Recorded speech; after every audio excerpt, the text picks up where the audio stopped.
ಜೆಸ್ಕಾಂನ ಕಾರ್ಯ ಮತ್ತು ಪಾಲನೆ ಪ್ರಭಾರಿ ಅಧೀಕ್ಷಕ ಅಭಿಯಂತರರು ಚಂದ್ರಶೇಖರ್ ದೇಸಾಯಿ ಅವರು ಮೃತ ನೌಕರರ ಮಕ್ಕಳಿಗೆ ಅನುಕಂಪದ ಆಧಾರದ ಮೇಲೆ ಉದ್ಯೋಗ ನೀಡಲು ಒಬ್ಬರಿಂದ 5 ಲಕ್ಷ ರೂಪಾಯಿ ಹಣದ ವ್ಯವಹಾರ ನಡೆಸಿದ್ದಾರೆ.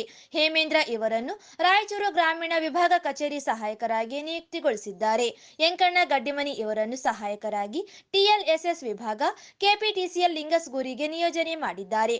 ಕುಮಾರಿ ಪ್ರಾರ್ಥನಾ ಸಹಾಯಕಿಯಾಗಿ ಗ್ರಾಮೀಣ ವಿಭಾಗ ಕಚೇರಿಗೆ ಹಾಗೂ ಕುಮಾರಿ ಸುಮಲತಾ ಸಹಾಯಕಿ ಗ್ರಾಮೀಣ ವಿಭಾಗ ಕಚೇರಿಯಲ್ಲಿ ನಿಯುಕ್ತಿಗೊಳಿಸಿದ್ದಾರೆ ಎಂದು ಆರೋಪಿಸಿದರು.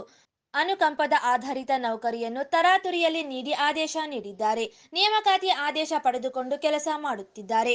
ನೇಮಕಾತಿಗೆ ಪ್ರತಿ ವ್ಯಕ್ತಿಯಿಂದ 5 ಲಕ್ಷ ರೂಪಾಯಿಯಂತೆ 20 ಲಕ್ಷ ರೂಪಾಯಿ ಪಡೆದಿದ್ದು ಬಹಿರಂಗವಾಗಿದ್ದರಿಂದ 4 ಜನ ನೌಕರರ ನೇಮಕಾತಿ ಆದೇಶವನ್ನು ರದ್ದುಪಡಿಸಿ ಆದೇಶಿಸಿದ್ದಾರೆ ಎಂದು ದೂರಿದರು.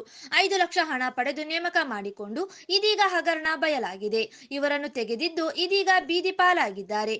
ಈ ಬಗ್ಗೆ ವಿಚಾರಿಸಿದರೆ ಹಾರಿಕೆ ಉತ್ತರ ನೀಡುತ್ತಿದ್ದಾರೆ.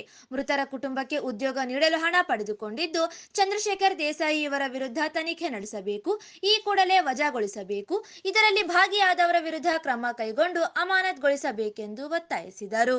ಈ ಸಂದರ್ಭದಲ್ಲಿ ರಾಜ್ಯ ಸಂಘಟನಾ ಸಂಚಾಲಕ M Eranna, S Prasad, A Suraj, Narasimhalu Nelhal ಇದ್ದರು.